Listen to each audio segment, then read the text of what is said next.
Tonight, breaking news as we come on the air. The new turn tonight, what the NYPD has now discovered involving the suspect in the murder of that CEO. Tonight, what we've learned involving evidence, what the NYPD now says about the murder weapon and about a notebook full of writings. Also, the suspect's friends from high school, when the suspect's mother reached out to police, and what we've learned about the family tonight. Also, why authorities are now concerned about people on social media appearing to celebrate the suspect. Aaron Katersky with new reporting. Also breaking, FBI Director Christopher Wray's abrupt resignation announcement amid pressure from President-elect Trump.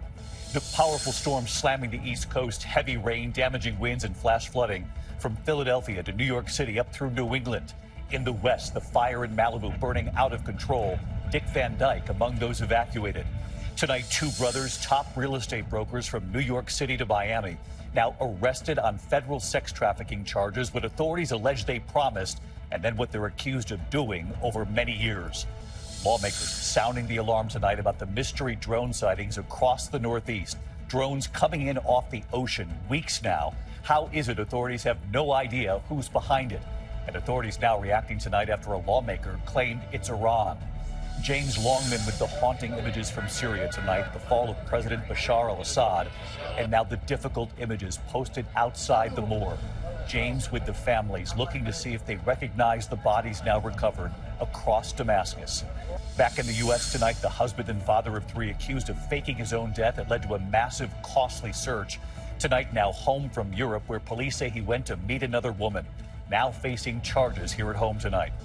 Our Made in America Christmas is back tonight. The two young firefighters, two brothers, and their American invention. And the rest of their ideas now taking off from New Jersey to Montana to California, fighting fires and creating jobs. And remembering a popular entertainer on Johnny Carson, Merv Griffin, viewers loved him and his psychic powers. From ABC News World Headquarters in New York, this is World News Tonight with David Muir. Good evening. We begin tonight with the breaking news, the new turn in the murder of that CEO in New York City. Tonight, the NYPD revealing they now have forensic evidence tying suspect Luigi Mangione to the crime. And tonight, sources telling ABC News Mangione's family has now started to speak with investigators. Tonight, Mangione remains in a Pennsylvania jail after that outburst 24 hours ago, refusing extradition to New York. What authorities have revealed about the gun now and about a notebook full of Mangione's writings. Tonight, detectives consider it to be a confession.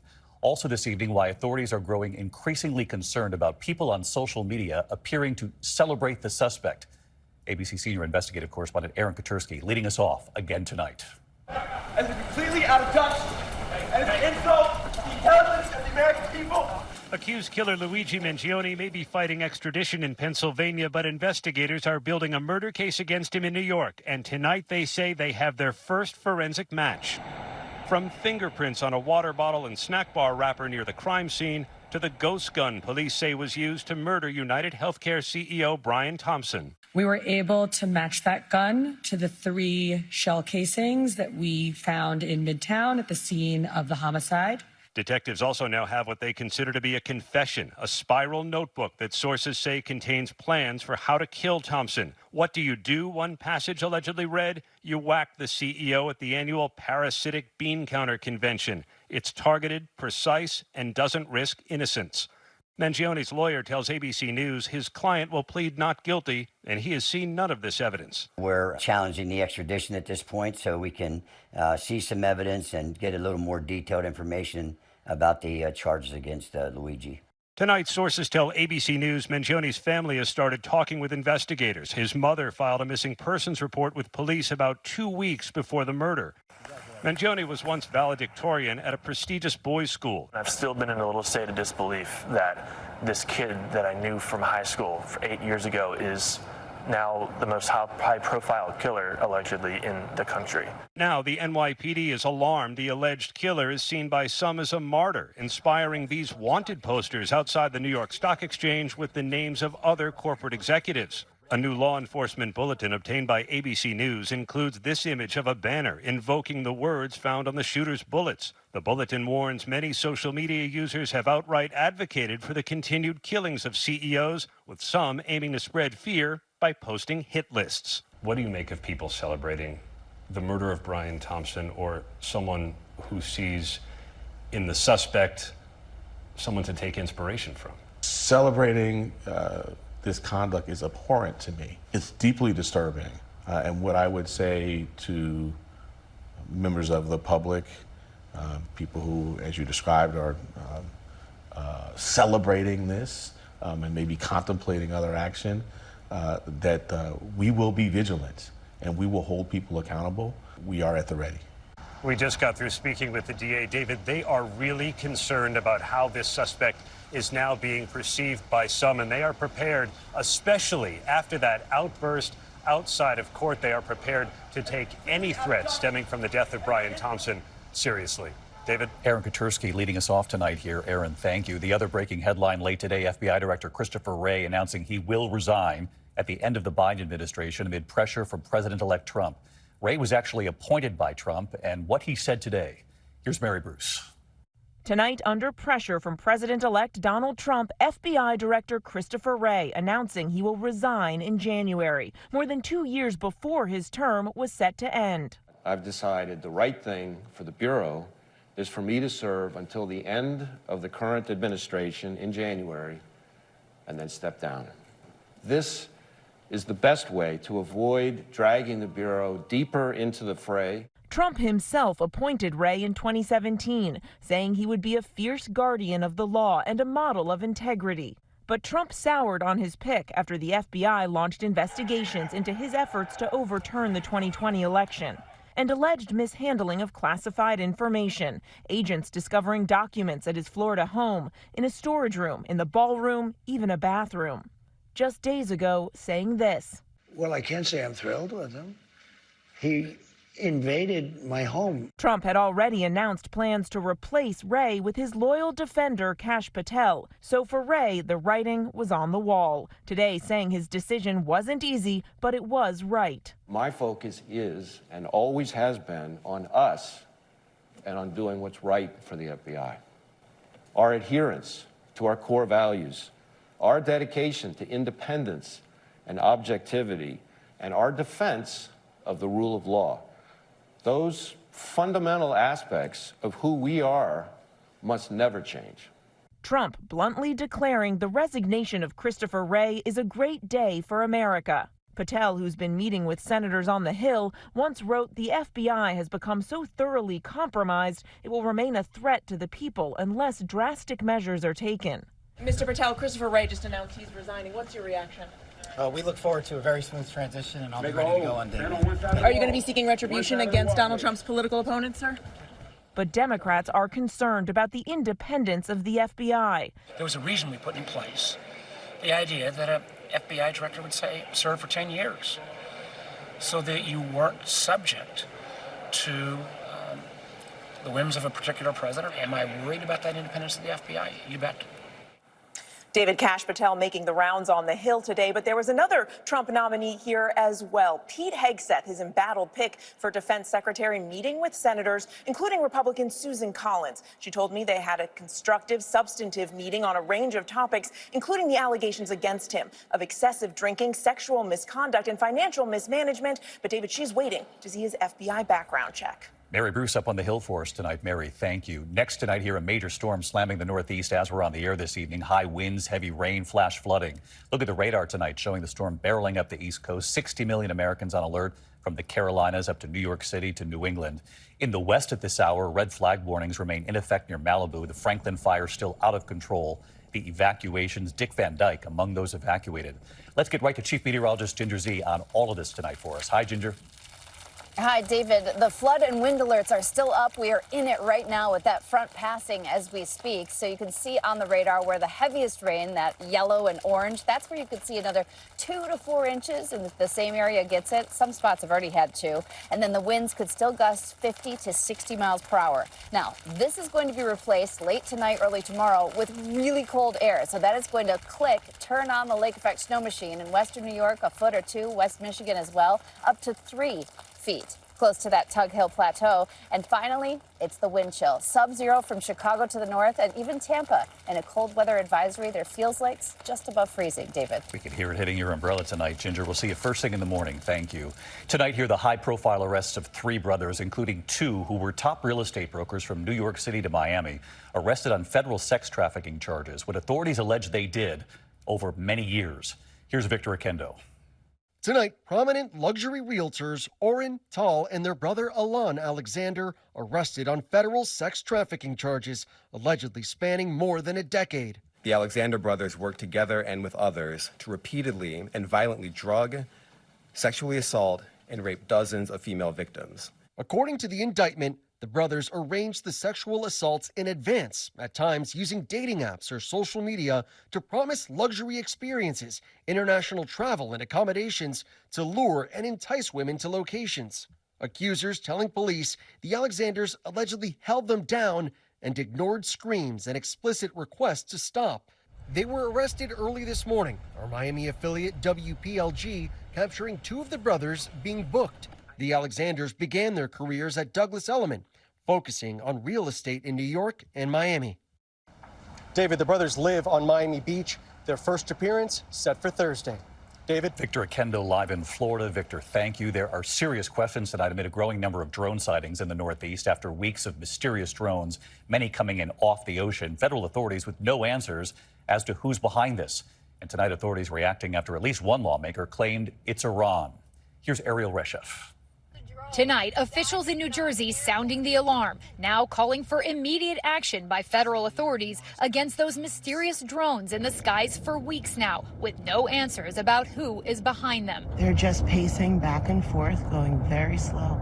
A Coast Guard ship also trailed. One of their 47-foot motor lifeboats was followed by between 12 and 30 of these drones. Dozens of sightings reported since last month, including near sensitive military installations and President-elect Trump's Bedminster Golf Club, where he resides. Tonight, the Pentagon striking down unverified claims made by one lawmaker that Iran is behind those drones. Our initial assessment here is that these are not drones or activities coming from a foreign entity or adversary. But one White House official telling ABC News they are not ruling out foreign involvement.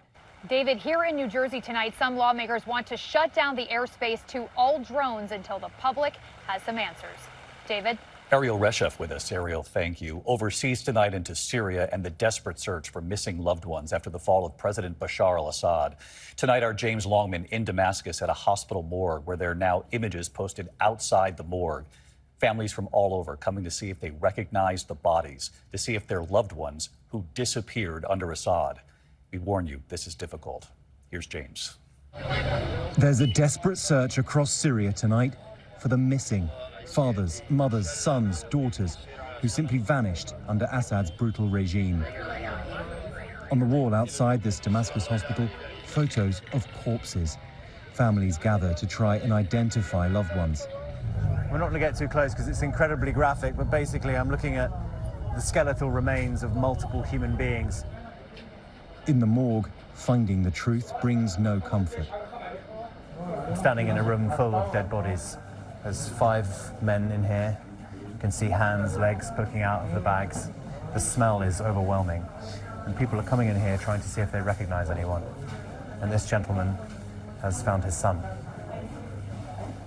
Mr. James, it's me. I'm so sorry. This man's son is Mohammed. He's 20 years old, and he missed out on the revolution by 2 months. He was killed 2 months ago, and he's come to claim him.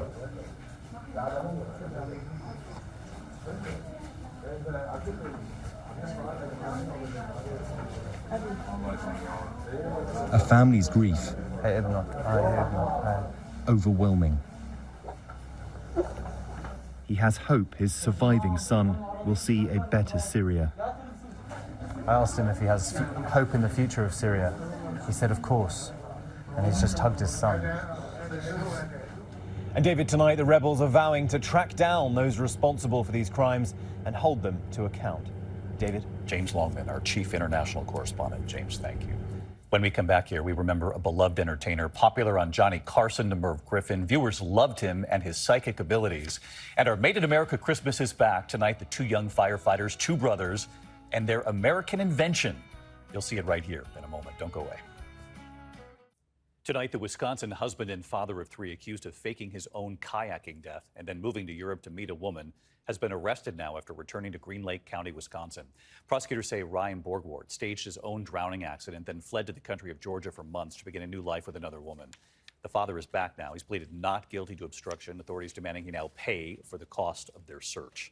When we come back here tonight, we remember a popular entertainer from Johnny Carson and Merv Griffin. Viewers loved him. And our Made in America Christmas is back tonight. What's your one thing? To the Index, we learned today that George Kresge Jr. has died, better known to generations as the amazing Kreskin, the mentalist, a longtime talk show favorite from Johnny Carson to Merv Griffin to Michael Douglas. He amazed audiences with his mind-blowing abilities, predicting events, guessing their personal details, famously asking crowds to hide his paycheck only for him to then find it. The amazing Kreskin was 89. When we come back here tonight, our Made in America Christmas is back. Two young firefighters, two brothers and their invention, and we want your ideas too. Finally tonight here, our great Made in America Christmas is back. Tonight, two firefighters, two brothers, fighting fires and fighting to create American jobs. Tonight, our great Made in America Christmas is back. Our special series, 13 years and running now, celebrating small-town triumphs made in America. Tonight, the story of two young firefighters from New Jersey, brothers, who we found not in the firehouse, but in the factory. It turns out they spend just as much time here. We went to find them in Passaic, New Jersey, on this unassuming street. No big sign, but a lot of heart inside. Plant entrance, here we go. There to find those two brothers, a family tradition of firefighters, and a new tradition just beyond that American flag. Good to see you. Jordan, good nice to meet you. David. Tyler, good to see you. A little Made in America Christmas. 100%. Jordan and Tyler Lang are both working firefighters. How many hours a week are you doing that? So it's 48 hours a week. Wow. So it's a 24-hour shift. And then how much time are you spending here? A lot. Every other day. Yeah. And it all started with an idea in the Fire Academy. This is a heat strap. Their invention, a fire-resistant strap that firefighters attach to their gloves to keep from losing them in a fire. Jordan noticed how often they would drop their gloves when firefighters are trying to mask up. No longer. When you get to the front door to mask up, you can take off your glove, do whatever you have to do, take your glove back on and put it on. And now firefighters across the country sending them images wearing those heat straps. This is Dad right here. Yep. Their late father, also a firefighter, encouraged them to pursue their Made in America idea. Their grandfather, a firefighter too. We are third-generation firemen, the best job in the world. And now those brothers have expanded. Made in America jackets and coats, shirts, all meant to last. You're not going into the fire with them, but they're meant to survive, meant to last a long time. Right. All we can do is just make the best product we possibly can. I get a lot of customers call and say thank you for what you do, thank you for bringing this back. Yeah. Some tough products from yes. A couple of tough brothers. I appreciate it. Yeah. Appreciate that. They call this their deck jacket. This is all sourced here. The sheepskin from Texas, the wool from Connecticut, hand-dyed and sewn in New Jersey. All right, let's try this out.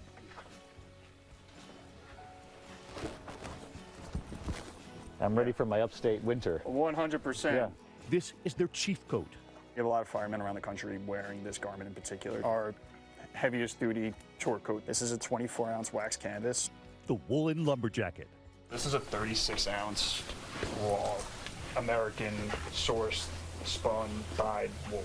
Their aim to make jackets and coats the way they used to be. This says it all too right here, right? Yep. We take a lot of pride in, making things here. Like I said, I get phone calls all the time. And one of those calls from the cattle ranchers at the Brooks Family Ranch in Ronan, Montana. Hi, David. Welcome to Montana. Beautiful big sky country and some beautiful Made in America. Some good heat straps clothing. It's built like a tank. Cattle rancher Brandon Brooks. Wax canvas, cuts the wind, fights the rain. Wool lining keeps you warm. The brothers telling me they travel all across this country to thank their customers and to see how far their clothes are traveling. While back in the corner of that small New Jersey factory, those firefighters ready to answer the call with their coats, their company heat straps, made in the USA. We're rooting for you. Thank you. Keep growing. Thank you. All right, Merry Christmas. Merry Christmas. Same to you. We love Made in America. Their dad and granddad would be proud. We'll stay on it through Christmas. Good night. Thank you for making World News Tonight with David Muir, America's most watched newscast.